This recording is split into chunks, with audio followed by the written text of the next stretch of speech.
y confirmados en la fe, así como habéis sido enseñados, abundando en acciones de gracias, arraigados y sobreedificados en él y confirmados en la fe.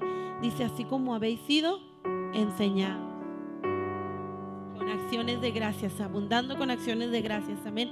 Es una bendición poder estar en la escuela dominical porque somos enseñados, somos instruidos, y el propósito es que estemos arraigados en Cristo, que estemos bien parados, hermanos, bien fundamentados en la roca que es Cristo. Y por ello es una bendición poder estar en una clase. No es un domingo más, no es una clase más, sino es una oportunidad más donde podemos aprender. Vamos a darle gracias a Dios. Te damos gracias, Señor, en esta mañana por la bendición que nos das de poder estar un día más, Señor, aquí en tu casa para aprender tu palabra. Pedimos, Señor, que bendigas a cada uno de los oyentes, Señor, los que están presentes, los que están desde casa, que sea tu Espíritu Santo el que nos ilumine, Señor, nos dé sabiduría para aprender la enseñanza de esta mañana, y de esta manera, Señor, estar bien cimentados, estar, Señor, fundamentados, mi Dios, y que nada pueda movernos, Señor, de nuestra fe, que nada pueda movernos, Señor, en lo que hemos creído. Asimismo podamos abundar en acciones de gracias. Te damos gracias por todo. Amén. Vamos así, hermanos, a cantar este canto, y luego de ello vamos a estar pasando nuestras clases. Amén. Al que me ciñe de poder, aquel que mi victoria es, solo a él alabaré, solo a él exaltaré. Al que me ciñe de poder, aquel que mi victoria es, solo a él alabaré, solo a él exaltaré. De ti será mi alabanza en la congregación. Yo cantaré y alabaré tu nombre, Señor. De ti será mi alabanza en la congregación. Yo cantaré y alabaré tu nombre, Señor. Al que me ciñe de poder, y amén, aquel que mi victoria es, solo a él alabaré, solo a él exaltaré. Al que me ciñe de poder, aquel que mi victoria es, solo a él alabaré, solo a él exaltaré. De ti será mi alabanza en la congregación. Señor, yo cantaré y alabaré tu nombre, Señor. De ti será mi alabanza en la congregación. Yo cantaré y alabaré tu nombre, Señor.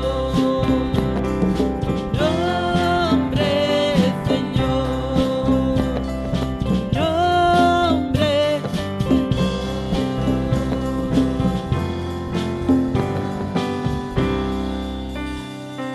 Amén. Alabemos el nombre del Señor. Pueden sentarse y así vamos a pasar a nuestras clases.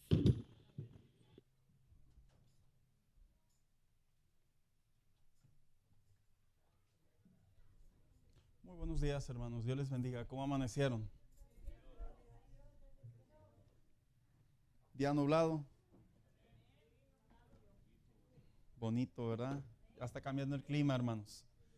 Qué bueno que estamos esta mañana en la casa de Dios. Qué bueno que nosotros como creyentes, como hijos de Dios, hermanos, conforme a la palabra de Dios, nos es provechoso espiritualmente, nos es bueno congregarnos, estar en la casa de Dios hoy día domingo. Cada día o cada domingo se ha convertido en un desafío para las iglesias, en términos generales, que los creyentes se congreguen. Se ha convertido en un desafío, hermano.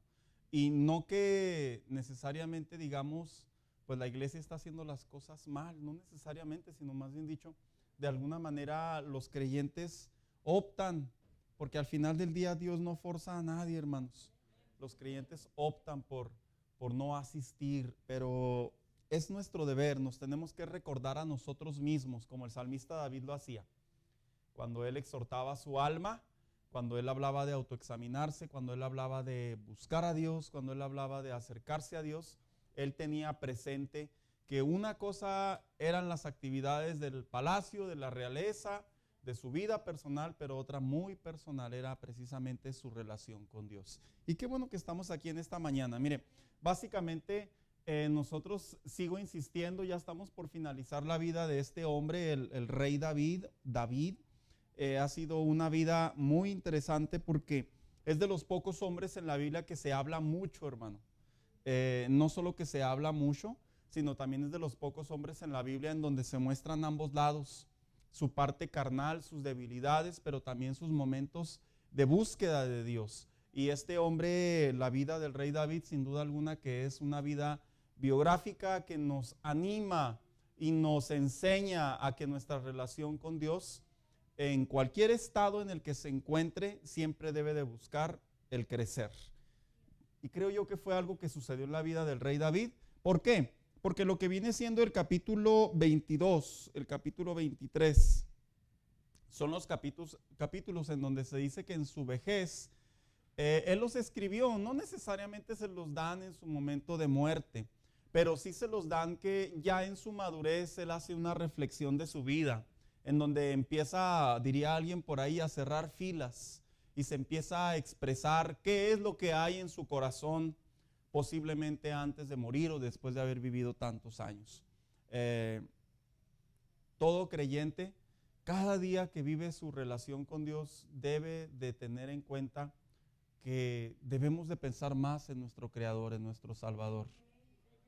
Eso es algo que no debe de salir de aquí ni de aquí, hermanos.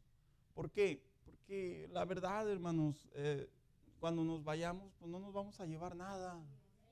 No se va a llevar nada. Y papás preocupados por los hijos. Que los hijos allá ya crecieron, usted ya los enseñó, ya los formó. Ahora ellos tienen que continuar su vida. Pero usted, cada día nuestra relación con Dios debe de mejorar conforme avanzamos en edad. Eso fue lo que le sucedió a la vida del rey David. Vamos a finalizar nosotros esta mañana lo que viene siendo el capítulo 22, porque lo dejamos a la mitad, en cómo este salmo se convierte en un salmo de gratitud, un salmo de alabanza. En algo que caracterizaba la vida del rey David es que el rey David era un poeta nato, era un cantor, era un hombre que le gustaba componerle a Dios. Y quisiera preguntarles, ¿será que cuando una persona está apasionada o enamorada, no en el contexto eros, en el amor hacia un ser humano, no, sino en el contexto ágape, enamorado hacia Dios, ¿será que una persona puede expresar palabras así como que rimas, prosas, versos? Se lo voy a llevar a manera de comparación. Cuando usted andaba ahí noviando y pues usted decía, ¿verdad? No, esta es mía y si no es mía no es de nadie y todas esas cosas. De repente no se le salían versos, ¿o no? ¿Sí o no? A todos nos pasó, ¿verdad? ¿A usted no? Bueno, si no le pasó, pues cada quien, ¿verdad? Mande, hermano. No cualquiera puede hacer eso. De que sean, diría alguien por ahí, ¿verdad? Pues versos chafas, pues se reciben con mucho amor. Todos torcidos, pero se reciben con mucho amor. Que no tengan rimas, se reciben con mucho amor. Pero de que salen, le sale a alguien ahí, ¿verdad? De manera espontánea.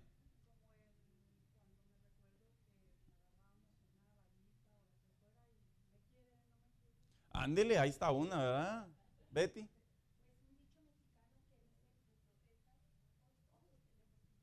Pues hay ahí, ¿verdad? Entonces, el salmista David yo creo que despertó, no solo de manera nata, sino también despertó esa pasión, esa comunión con Dios, que un creyente cuando la despierta, sube a otra, voy a usar esta palabra, hermano, sube a otra dimensión en su relación con Dios.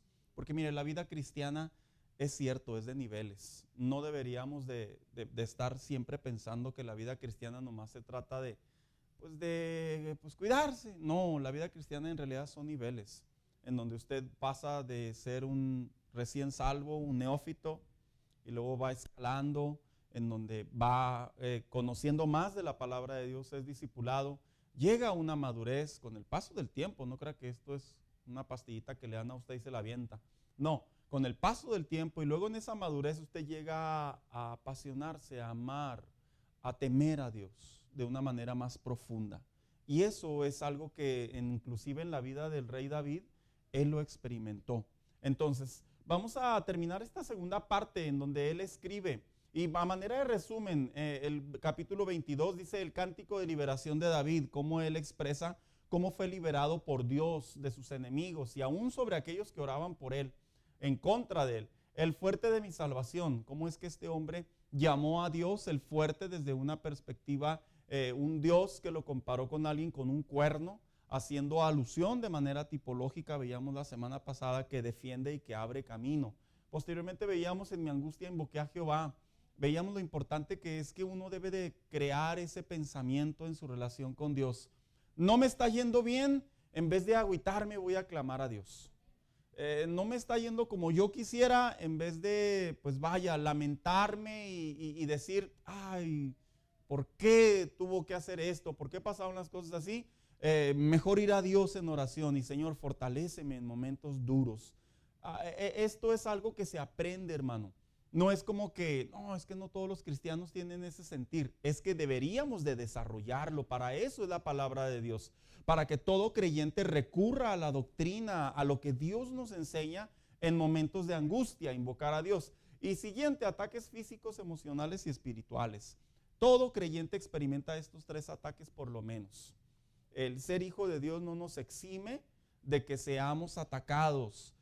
Te va a atacar tal vez una deuda en el buen sentido de la palabra, te va a atacar una enfermedad en el contexto de que puede llegar de manera inesperada, te va a atacar posiblemente a algo que tú no esperabas que iba a suceder, una circunstancia, y él como se para en cada una de ellas y él encuentra que en cada una de esas áreas que él fue atacado, en realidad su relación con Dios era lo más valioso.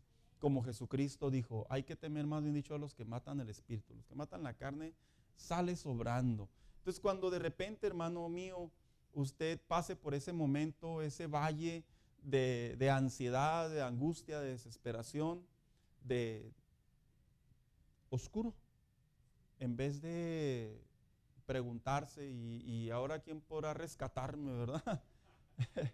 Y quisiera que saliera el Chapulín Colorado. No, en vez de ello, hermano, decir toda mi vida se la voy a entregar a Dios. No voy a permitir que mis emociones sean dañadas. No voy a permitir que mi cuerpo sea afectado. ¿Por qué? Porque es cierto, cuando un cristiano no aprende a acercarse a Dios, recuerde que inclusive hasta físicamente somos dañados, somos afectados. Si algo, a mí me gusta mucho leer principalmente estadísticas, hermano. Bueno, me gusta leer en particular de todo, pero me gusta leer las estadísticas dentro de la iglesia, me gusta documentarme, actualizarme. Y leía un artículo que decía que dentro de las iglesias cristianas se está viendo un fenómeno ya de años, no de ahora, de años, en donde las personas de manera anónima en encuestas expresan que padecen ansiedad aguda y crónica. O sea, todo traducido al español, que tienen meses o inclusive años y que van empeorando, que dentro de la iglesia se pueden sentar y tienen pensamientos de suicidio por semanas o por meses, que dentro de la iglesia pueden inclusive hasta servir y les pasan pensamientos de dejarlo todo y de irse de la ciudad, o inclusive no pueden dormir por las noches. Esas conductas, esos pensamientos, esa vida corresponde a un cristianismo que no sabe entregarle a Dios sus angustias y sus necesidades. Porque Dios, ahí lo doy lugar, Dios es ese ser, hermanos, que nos creó, es nuestro arquitecto. Y qué mejor Él, que sabe cómo sanarnos, cómo restaurarnos, cómo liberarnos, cómo ayudarnos, cómo animarnos. Y siempre lo vamos a encontrar tanto como por medio de su palabra, tanto como lo vamos a encontrar por un corazón que se rinde a manera voluntaria delante de Él. Hermano Daniel.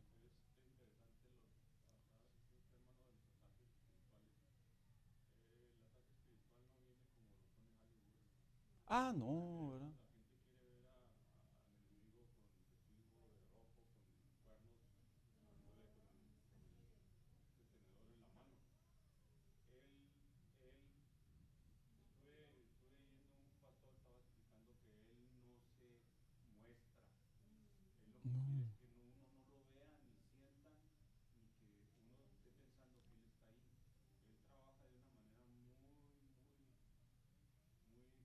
Inteligente en el concepto humano.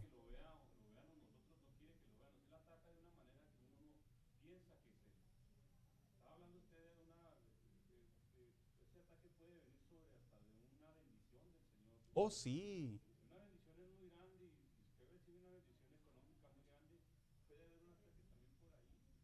Y de hecho, en cada etapa de nuestra vida debemos de aprender siempre a poner nuestra mirada en Dios porque vamos a ser atacados. De hecho, algo muy común cuando somos bendecidos, pues se va a escuchar así como que medio triste, ¿verdad? Pero es la verdad, cuando somos bendecidos, espérela, por favor, vea las cercas. No piense que ya la libró así como que, ya el diablo me dejó en paz. No, en realidad su fuerza se va a acercar más. Cuando tú eres un buen estudiante, no pierdas tu enfoque, porque el diablo va a utilizar recursos. Cuando usted es un buen trabajador, cuando usted tiene una promoción, cuando usted está creciendo, toda bendición que se acerca a su vida, no pierda de vista que van a venir ataques, que si usted se presta atención en todas las semanas que hemos desarrollado sobre la vida de David, venía una tras otra cuando él escalaba, una tras otra. Hermana Carrera, levantó la mano.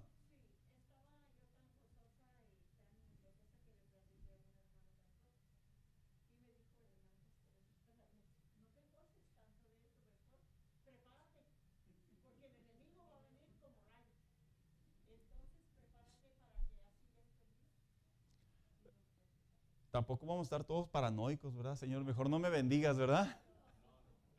No vamos a estar todos paranoicos, ¿verdad? Más bien dicho, en la madurez, llegó la bendición, Señor, te quiero dar la gloria y seré cauteloso con lo que me has dado, con lo que me has respondido. Betty.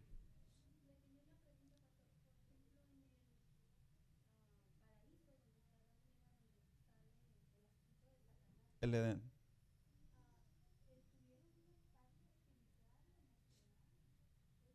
Pues sí, todo. Claro, les afectó la carne, perdieron el acceso, el derecho a seguirse alimentando del árbol de la vida que les permitía la eterna juventud, diríamos por ahí, a manera de broma, ¿verdad? Pero en realidad sí fue un ataque espiritual, fue un ataque emocional, porque inclusive la Biblia enseña que ellos, al salir del Edén, fue un cambio totalmente emocional. Ahora iban a trabajar más físico y emocional, iba a haber nuevos cambios en su manera de vivir y también espiritual, porque se rompió, se quebró la comunión con Dios que vino a restaurarse hasta Jesucristo. Sí, esa es una enseñanza muy clara que se vive en el día a día en la relación con Dios. Por eso es que el salmista David, cuando usted lee algunos de sus salmos, él hablaba constantemente de examíname Dios, revisa mi corazón. ¿Por qué? Porque lógicamente, hermano, un creyente puede ser atacado sin darse cuenta inclusive. ¿Cómo es eso? Sí, puede ser atacado sin darse cuenta y cuando menos uno piensa, toda la fuerza del ataque ya está arriba de uno. Eso es algo muy astuto que utiliza mucho Satanás contra la iglesia principalmente. Así que vamos a dar inicio a la segunda parte. Dice, fueron más fuertes que yo. Esta es la otra parte en donde el salmista David también hace relación en cómo la manera en la que él caminó con Dios se dio cuenta que hubo una etapa en su vida en donde humanamente hablando había limitaciones y él lo reconoció. Hermanos, no es incorrecto pensar que a veces vienen circunstancias que están por encima de nosotros. No es correcto pensarlo. Hay gente que dice, no lo declares con tus labios. Pues es que no lo estamos declarando, lo estamos mirando. O sea, por favor. Y le quieren meter en algunos casos, en algunas doctrinas al cristiano como que tú eres superpoderoso, tú eres Iron Man. Y le hacen creer al cristiano como que a él no le pasa nada. Hermanos, la Biblia claramente enseña, pasarás por las llamas del fuego, por las brasas y no te quemarás, o sea, dando a entender, pasarás por las aguas y no te anegarás, dando a entender, sí lo vas a vivir, va a haber circunstancias que están por encima de ti, y el salmista David lo reconoció. Había hombres más fuertes que yo. Tan simplemente cuando se levantó el rey Saúl con toda su furia, inclusive poniéndole precio a su cabeza, inclusive haciendo ataques sutiles como darle muerte a los sacerdotes, todo eso que atacaba la vida de David, en realidad el rey David fue un hombre que estuvo por encima, el rey Saúl fue un hombre que estuvo por encima de David, hermano, en términos literales. El día que Absalón se sublevó su hijo, en realidad estuvo por encima de él. Por eso tuvo que abandonar el palacio, no quería hacer guerra.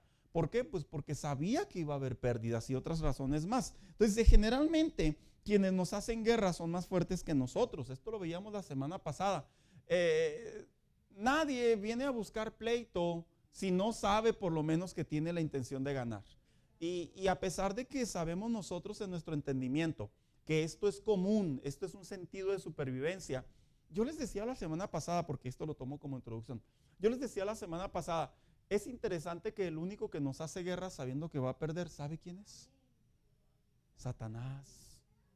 Vuelvo a repetir, es el único que nos hace guerra sabiendo que va a perder. Y lo interesante es cómo en la vida cristiana sí hay ocasiones en donde la relación con Dios, por descuido, por incredulidad, por desobediencia, por falta de ánimo en la relación con Dios, de pasión por Dios, sí toma partida a Satanás y termina ganándole al cristiano, no en el sentido que lo elimina, sino en el sentido que nos hace pasar por estragos duros. Y el salmista David lo reconoció de esa manera, dijo, ninguna lucha es sencilla. Satanás pelea con la intención de amedrentar, desorientar, desanimar, acusar, golpear la vida del creyente.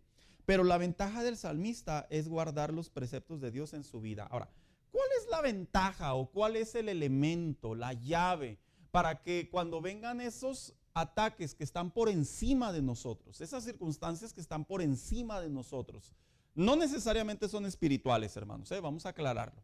Yo tomé la palabra enemigo y la llevé al punto antagónico espiritual, Satanás. Pero hay situaciones que están por encima de nosotros. ¿Cómo qué? Ejemplos, deme ejemplos. Una enfermedad que está por encima de nosotros. No que la quisiéramos, pero ahí está. ¿Qué más? Ok, una deuda que llega por razones X. ¿Qué más? Pérdida de trabajo. No, usted llega el lunes a trabajar y le dicen, ¿sabes qué? La típica, ¿verdad? Te tengo que dejar ir. Pues no, mejor no me sueltes, ¿verdad?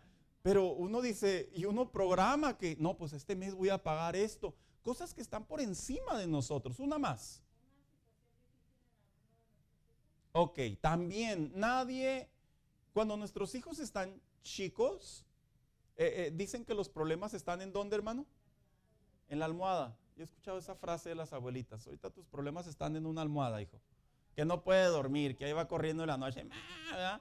Dice, pero van creciendo y nunca te pasa por la mente en qué problemas a veces los hijos se pueden meter. No te pasa por la mente. Lo ves vago, travieso, rezongón, X.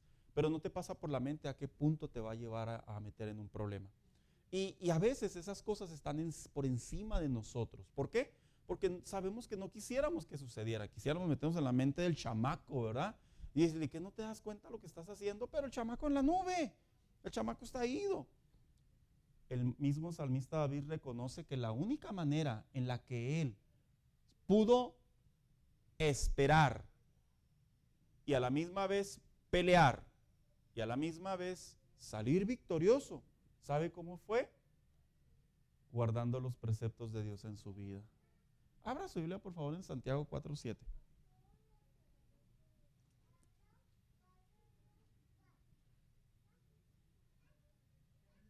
Allá atrás. Yo creo que ese texto lo voy a tomar como referencia. Sométanse a Dios, resistan al diablo y de vosotros huirá. Yo creo que la frase primera aplica para todas las etapas de nuestra vida. Cada vez que nos sometemos a Dios, al final del día, la adversidad, hermanos, va a terminar glorificando a Dios. Al final del día, el problema o la circunstancia va a terminar glorificando a Dios, y lo podemos relacionar con Romanos 8:28. Todos los que aman a Dios, al final del día, todas las cosas les ayudan para bien. Entonces el salmista David reconoce que los preceptos de Dios, ¿cuáles son los preceptos de Dios, hermanos? ¿Cuáles son los preceptos de Dios? ¿Qué son los preceptos de Dios? Los preceptos de Dios representan básicamente lo que está en la Biblia, que nos llama a ser obedientes. Ya lo dijeron de este lado. Los preceptos de Dios hacen referencia a lo que la Biblia ya nos dice de qué manera clara debemos de actuar. Hay muchos ejemplos en la Biblia en donde es cierto, nosotros no nos acercamos a ellos, hermanos, es la verdad. No nos acercamos a ellos. Mire, vuelvo a repetir algo que se escucha duro, pero es la verdad, hermanos. Los problemas que se representan en la Biblia están bien desfasados de nuestro día a día. Nosotros ahí de repente nos desesperamos porque ya nomás da vuelta el del Paso Water Utilities, ¿verdad? Decimos que no me corte el agua, y ahí anda uno todo tenso. Esos son nuestros problemas a veces. Debes $3,000, $10,000 en la tarjeta de crédito. Eso te quita el sueño. Yo conozco gente que está endeudada hasta por $100,000 y andan caminando como si nadie se come una hamburguesa bien a gusto. Y el Hijo de Dios por $3,000 está ahí desgajando diciendo que Dios no existe. Entonces, esto, dice el salmista David, la mejor manera en la que yo puedo ver el problema, sentir el problema y esperar la respuesta al problema es sosteniendo la palabra de Dios en mi vida. Y vuelvo a repetir, usted lee la Biblia y cuando se mete en las historias de esos hombres, que hay bastantes, hermanos, los perseguían a muerte, les ponían precio a su cabeza, los lapidaron, los golpearon, los castigaron, los torturaron, las familias los abandonó, los traicionaron, y le puedo seguir más y más y más y más. Y no se compara con nuestros problemas. No quiero hacer nuestros problemas menores, pero sí son menores. Entonces eso significa que sí está a nuestro alcance. Si un hombre de Dios, una mujer de Dios, pudo esperar en Dios, pudo sostenerse en la palabra de Dios, en medio de todas esas adversidades que están en las historias bíblicas para nuestro crecimiento, eso significa que ¿qué? Que nosotros también podemos. Dijo una vez un predicador, es que somos bien chiples. Y se escuchó duro, pero analicémonos, ¿verdad, hermanos? Si, Señor, soy de cristal, pues hágase de fierro, ¿verdad, hermano? Hágase de madera, yo qué sé, ¿verdad? No se quiebre tan fácilmente. Ya vivimos muchos años, ya crecimos, ya hemos cometido muchos errores. Es tiempo de madurar y es tiempo de darnos cuenta que los preceptos de Dios nos va a llevar a poder inclusive salir avante en las cosas que son más fuertes que nosotros. Y dice, a quien da misericordia se le da misericordia, a quien aplica justicia recibirá justicia por parte del justo, haciendo distinción entre el pueblo suyo y quienes le pueden afligir. ¿Sabe en parte en qué radica poder salir victorioso de las cosas que están por encima de nosotros? En la manera en la que nosotros tratamos. Y dice, la Biblia enseña y dice que como juzgues, ¿qué dice? Como muestres tu apoyo, serás apoyado. Y alguien dijo por ahí, ¿verdad? Pues eso como que suena ojo por ojo y diente por diente, ¿verdad? No, porque la intención en el corazón, cuando es bíblica y es obediente y es desinteresada, eso nos da la pauta para que, así como nosotros mostramos misericordia con algo tan insignificante tal vez, hermanos, Alguien que está por encima de nosotros muestra misericordia sobre nosotros, sobre temas que están por encima de nosotros. Y yo creo que el mejor ejemplo, déjeme suelto la idea, hermano, el mejor ejemplo es la parábola de los deudores. Aquel hombre que dice la Biblia que dijo, le perdonaron una gran deuda. Y lo dice que salió y que se encontró al que le debía unos pesos ahí, ¿verdad? Págame, no tengo. No, pues órale a la cárcel. Y dice la Biblia que se enteró el que estaba más arriba, le perdonó la deuda y prácticamente le fue peor. Entonces, he ahí los grandes ejemplos de cómo nos comportamos para poder salir adelante con las situaciones que son más fuertes que nosotros. Hermano Dani.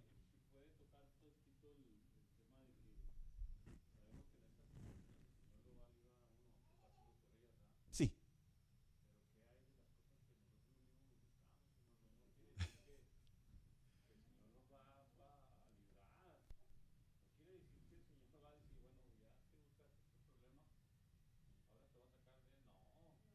Fíjese que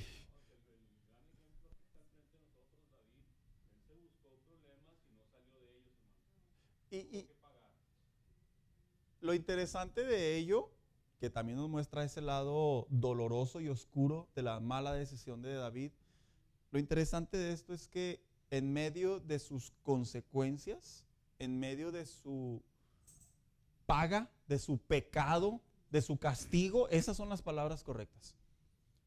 En medio de ello, él entendió que Dios nunca lo abandonó y que Dios no iba a tomar al justo por inocente, al pecador por inocente, perdón. Qué interesante es que, hermanos, cuando usted corrige a su hijo y usted le dice, te voy a castigar porque esto y esto, ya sea adolescente o jovencito que vive en casa, ¿verdad? Hermano, ¿verdad que nos duele?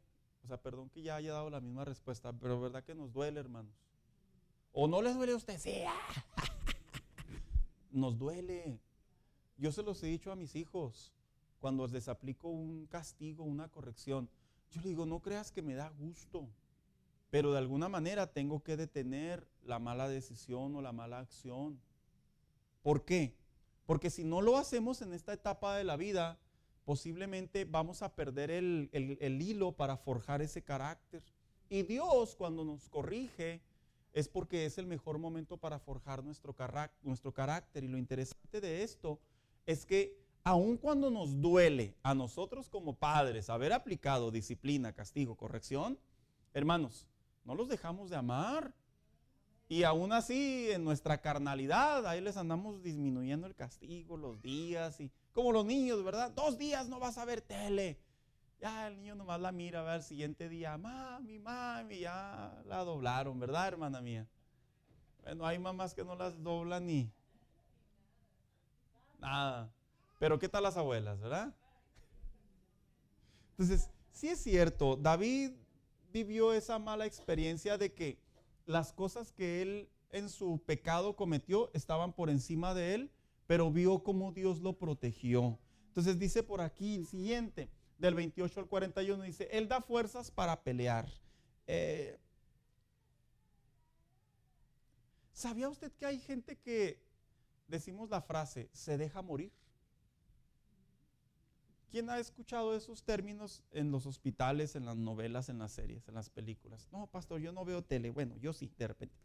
¿Quién ha escuchado esas frases cuando dice el doctor, verdad? Está ahí parado, dice, está luchando por su vida. Ay, le ponen ahí la musiquita. Y hay otros donde dicen, ¿verdad? Es que ya no quiere vivir. Son suposiciones que a veces médicamente se detectan cuando una persona ya está muy enferma y los doctores no entienden por qué no se muere. No, porque médicamente hablando ya no debería de vivir. Pero algo dentro de ellos los hace pelear, así es como generalmente se dice. Algo que se experimenta en la relación con Dios es que generalmente nosotros padecemos por este fenómeno. Dios siempre nos da fuerzas para pelear, hermanos, siempre. Siempre, siempre. Esto es algo que es perpetuo en la relación con Dios. Ahora, de que nosotros tomemos esa fuerza, ese vigor, que tomemos ese poder, esa unción, esa virtud es punto y aparte. Es punto y aparte. Se lo voy a poner así. Es como los niños cuando van creciendo. ¿Quiénes han tenido la experiencia de que cuando los niños van creciendo y usted les dice, baje las bolsas del mandado? Y luego agarra, le da a los niños, ¿cuáles? Pues las más livianitas, ¿verdad? Le da las más livianitas. ¿Sí estoy en lo correcto? ¿Verdad? No le da la caja de aguas, ¿verdad? Bien. Pero de repente el niño va creciendo. Y como nosotros son nuestros niños, pues ya sale el pelado, ¿verdad? De 14 años, así, quiere agarrar 2 bolsitas, así las cajas de cereal. Oh, ya no, ya tienes más fuerzas. Agarra las más pesadas. Pero no voy a poder, porque nunca las has cargado, pero ya tienes más fuerzas. Esta analogía se la llevo a la vida cristiana.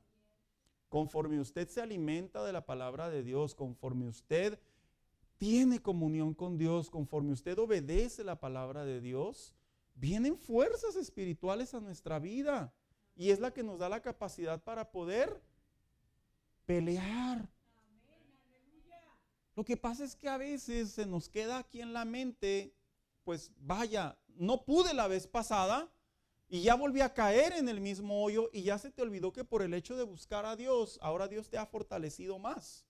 Pero tú o yo como creyentes, dar ese salto, ese brinco, ese espacio, mira a veces cómo duele.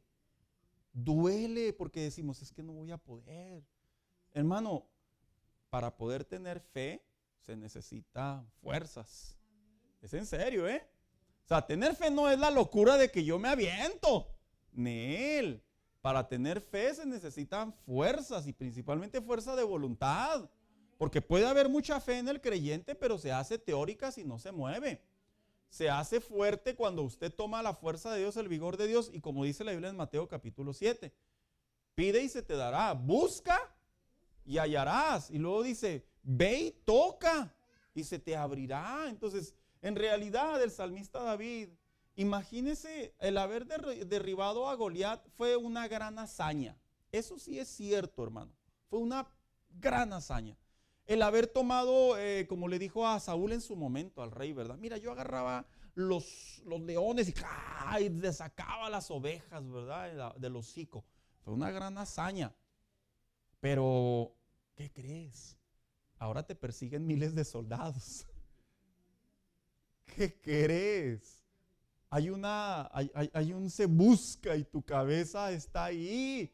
Y los mismos que están contigo te pueden traicionar.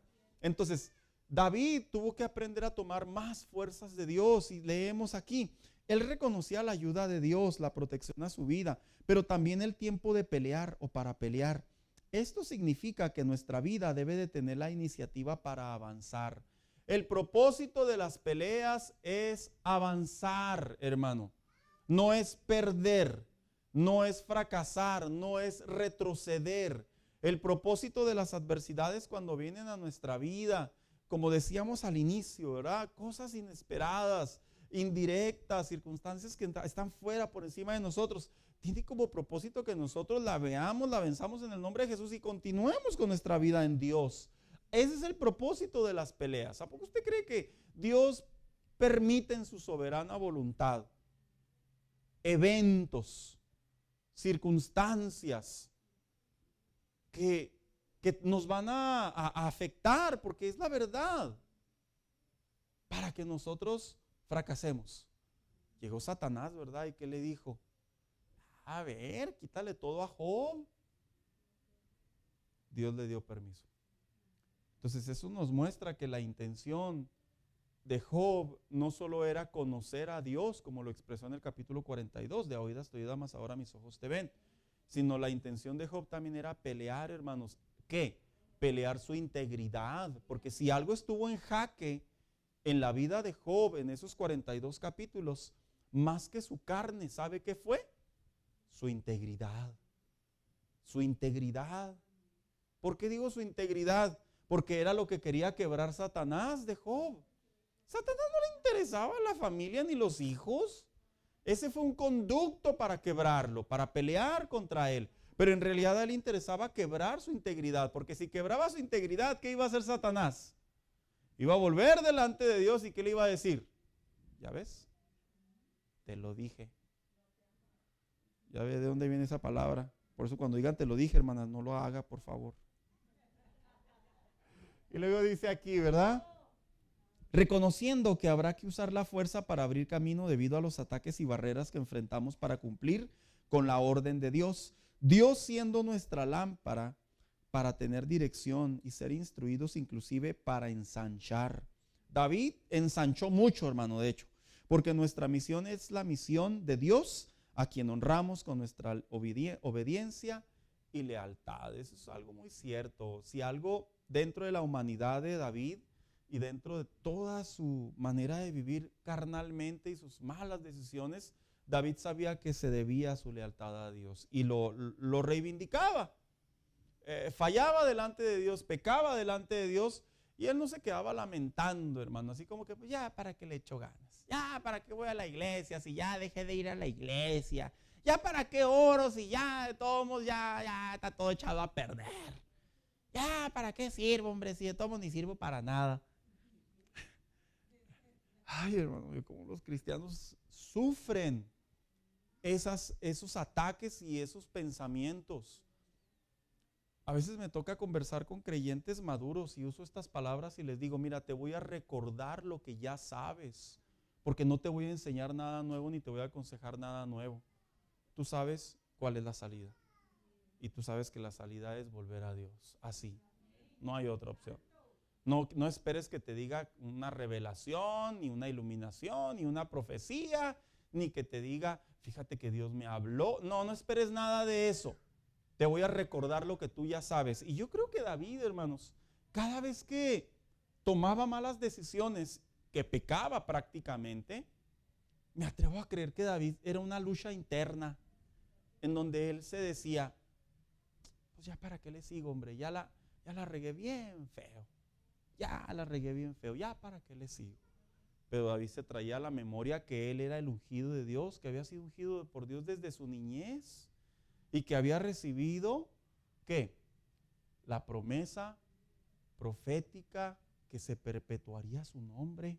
Entonces eso significa que David, en medio de su carnalidad, él sabía que se iba a cumplir el objetivo de Dios en su vida. Entonces dice, se cumplirá su palabra para su ungido. Estos últimos versículos son sus palabras finales haciendo un recuento de su vida, que su propósito inició desde el día en que fue llamado al ser ungido para ser rey de Israel. Llevándolo, de hecho, él se recuerda a sí mismo, he sido ungido por Dios. Sí, no lo veo como unas palabras de arrogancia o de egocentrismo. No lo veo así. Yo siento que él retoma su identidad. Es como cuando usted usted dice, yo soy pintor. Un ejemplo, ¿verdad? Yo soy supervisor. Yo soy dueño de un negocio. No es arrogancia, ni es vanidad, ni es egocentrismo. Es que te reivindicas lo que eres.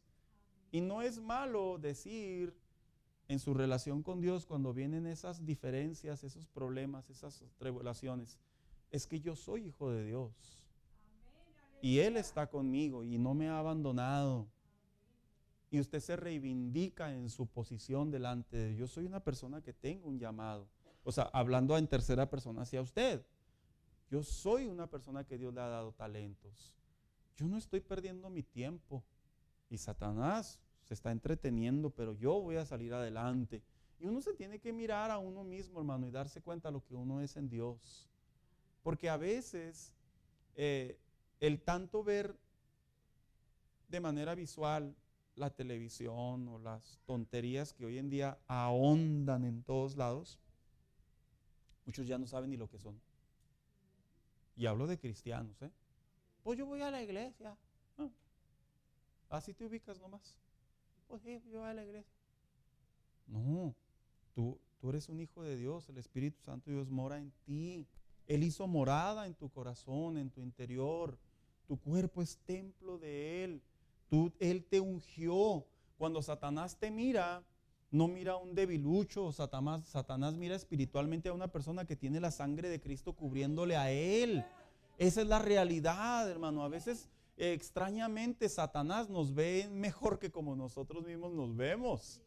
Mira, en el mundo espiritual los demonios nos observan y saben que va caminando un hijo de Dios. Así te lo defino. Tal vez batallando, tal vez luchando, tal vez peleando, tal vez inclusive pecó y uno se levanta, pero saben que uno es hijo de Dios. Entonces uno no tiene que perder eso. Se cumplirá su palabra para un ungido.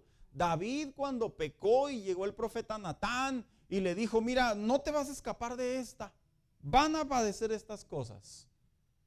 David no se sintió como que, no, pues ya Dios me abandonó, me dejó. No, ni modo, a enfrentar las consecuencias, pero no dejó de ser el ungido de Dios. Entonces, Betty levantó la mano. Sí.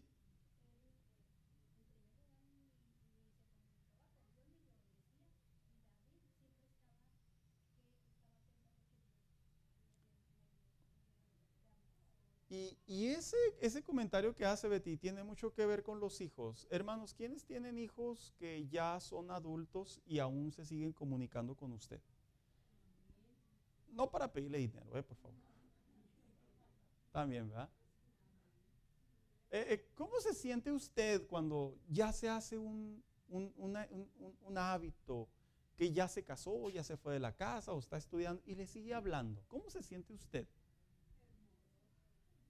¿Se siente bien, hermano?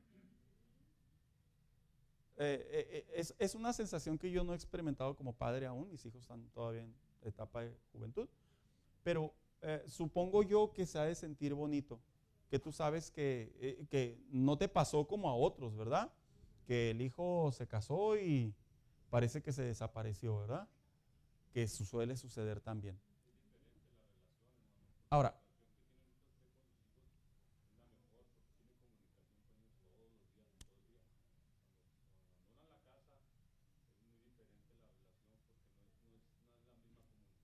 no, pero ahí le va donde lo voy a llevar con esto. Esa comparación que hice yo es la comparación de David con Dios.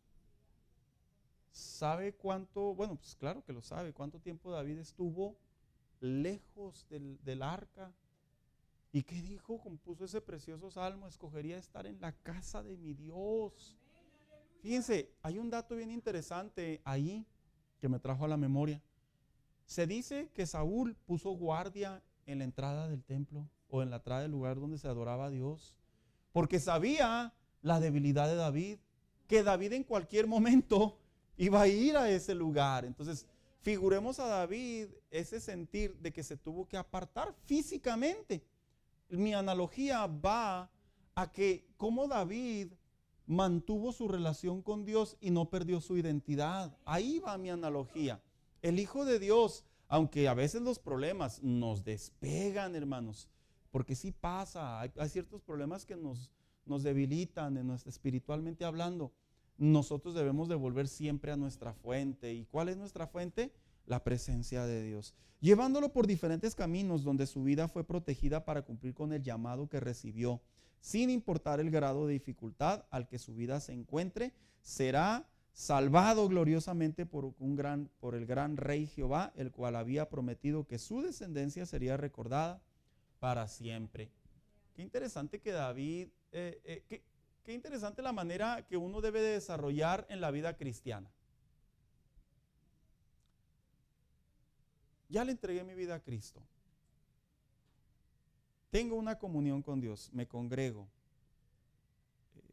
llevo la vida día a día. Pueda venir, como dijo el mismo David, un ejército acampe en contra de mí y mi corazón no debe de temer.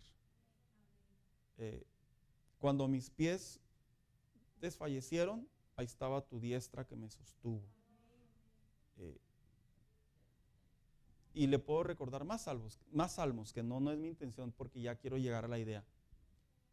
Usted no debe perder de vista que por el hecho de ser hijo de Dios, mientras usted tenga esa comunión con Dios, usted no debe perder de vista que nada lo puede separar del amor de Dios. Nada. No puede perder de vista eso. Si usted pierde de vista eso, usted está desconfiando de Dios. Si usted pierde de vista eso, usted está haciendo a Dios mentiroso. Si usted pierde de vista eso, usted está dudando de su salvación. Si usted pierde de vista eso, usted está poniendo en tela de juicio las promesas de Dios. Es como cuando la historia, la fábula del conejo y la tortuga, ¿verdad? Sale el conejo a gorro disparado y ahí va la tortuguita al paso, ¿verdad? No, ahorita llego. Se cansó el conejo y la tortuguita llegó. Porque dijo, yo voy a llegar primero. Ya sabía que iba a llegar. Hermano mío, desconozco en qué etapa de tu vida te encuentres ahorita actualmente. No es mi intención, pero sin importar el grado, la fuerza, la deuda, el dolor, la angustia que estés padeciendo, Dios te ha ungido, eres ungido y Él prometió estar contigo. Eso es algo que reflexionó la vida de David. Detrás de todo esto que he vivido, Él ha estado conmigo, no me ha abandonado. Entonces, no hay razón, hermano. A veces yo en el instituto le digo a los hermanos a manera de recordatorio, un hijo de Dios no debe dar entrada a la tristeza, no debe. Puede venir momentos, espasmos, pero de que ande uno ahí triste, no. ¿Por qué? Porque tenemos un gran Dios, porque tenemos un Dios poderoso, un Dios milagroso, un Dios fuerte, un Dios que hace todo posible lo que es imposible. Entonces no hay razón. Es cierto, a veces vienen cosas y andamos pensativos. Puedes andar pensativo, pero que no te quite el sueño, les digo yo, que no te quite el hambre, que no te quite el sueño. Como cuando decían las mamás, ¿verdad? Mientras usted no deje de comer, usted no está enfermo. Pero me siento mal. Pero ¿cómo come, verdad? No está tan enfermo. Mientras usted, igual, se lo digo espiritualmente, mientras usted no pierda su gozo, esa adversidad que esté viniendo a su vida, hermano, no le puede robar su gozo y usted sigue gozoso por dentro. Entonces, la siguiente pregunta para finalizar el capítulo 22. ¿Cómo puedo alabar a Dios? Que fue lo que hizo David en todo este salmo. La alabanza principalmente es una expresión de admiración y aprobación, expresando gratitud y acción de gracias por favores recibidos. Qué interesante que todo lo que dijo David en este salmo eran palabras de gratitud. Hizo una recapitulación de su vida en su vejez y dijo, no me ha faltado nada, no me ha abandonado, Él ha estado conmigo. Qué bonita manera de cerrarla en la etapa de la madurez, hermanos. Que no les pase como a otros, ¿verdad? Entre más envejecen en el evangelio se hacen más amarguetas. Es en serio.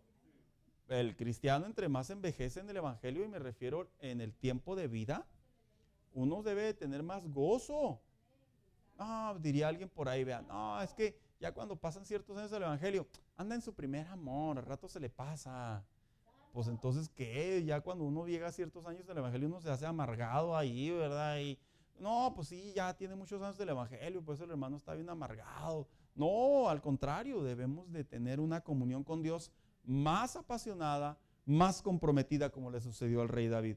Entonces, es que imagínese abonar al agradecimiento, al costal del agradecimiento, ¿verdad?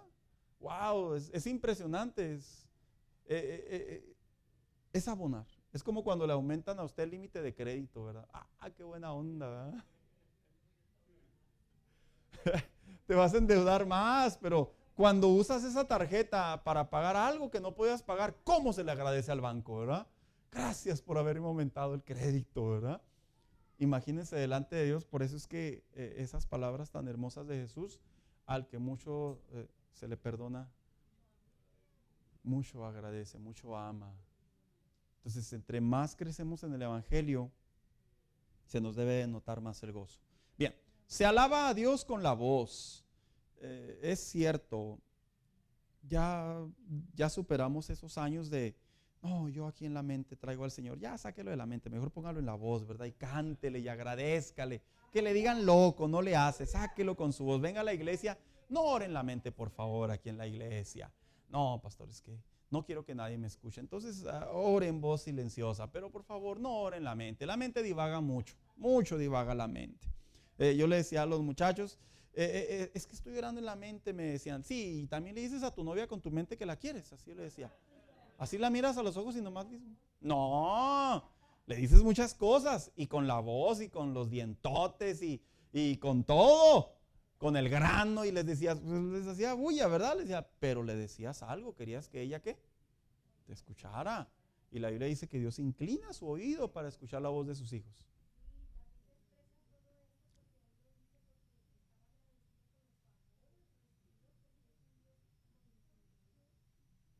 Y entonces en el lenguaje entre nosotros y Dios, la voz es un elemento muy, muy vital.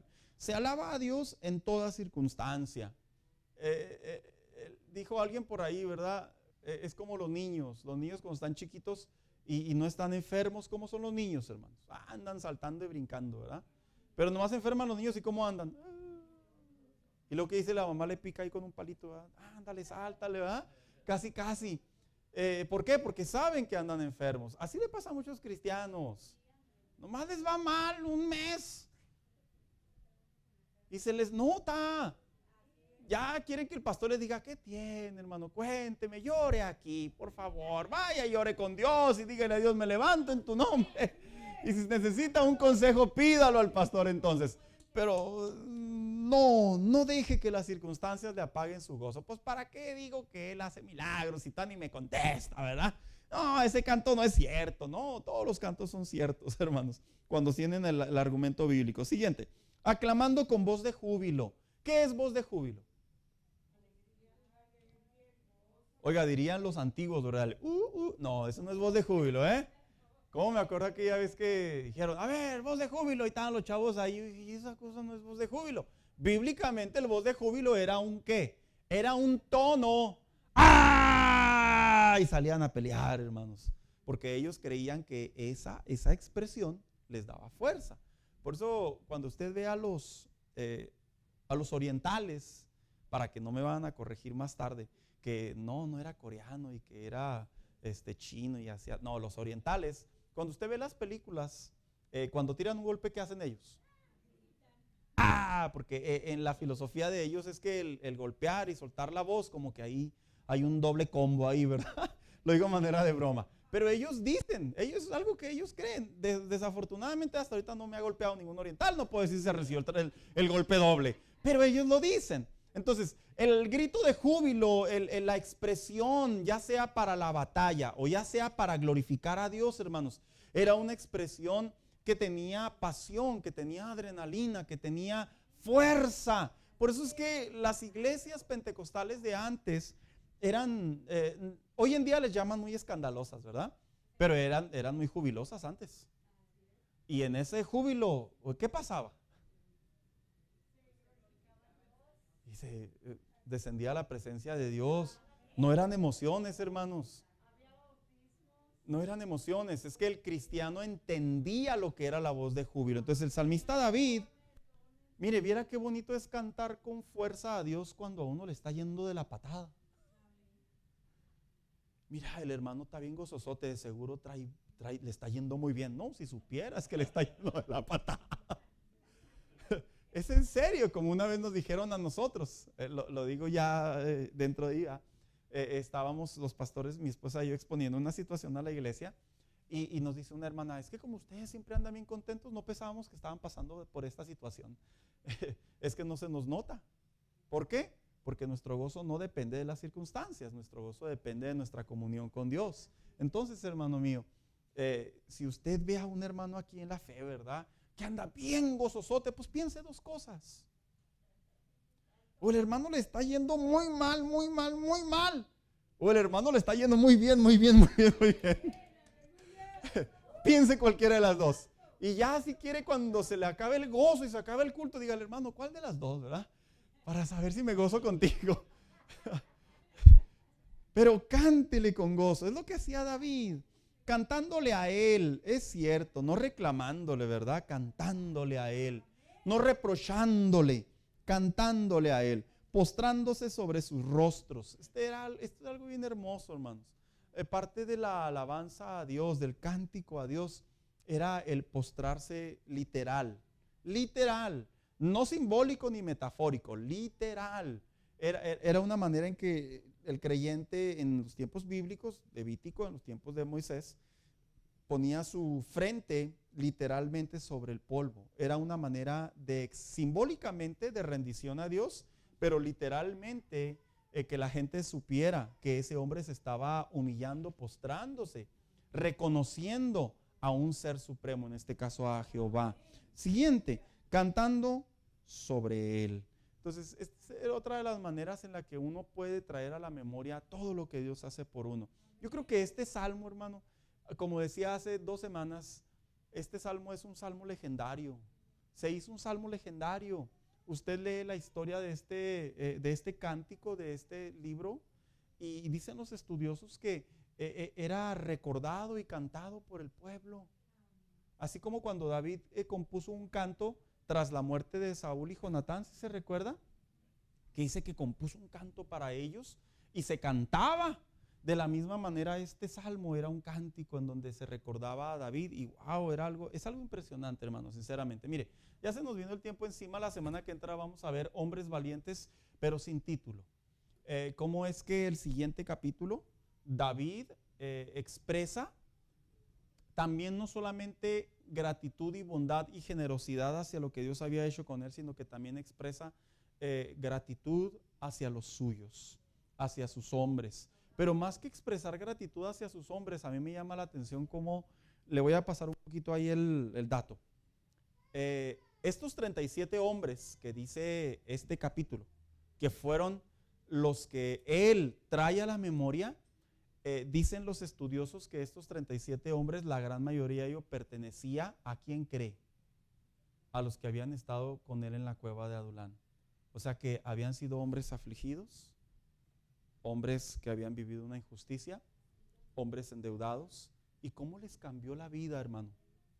De pasar de ser hombres, perdón la palabra, pusilánimes, no es una grosería, es una expresión, un débil, nada, a madurar sin honra, a pasar a ser hombres que hicieron grandes hazañas.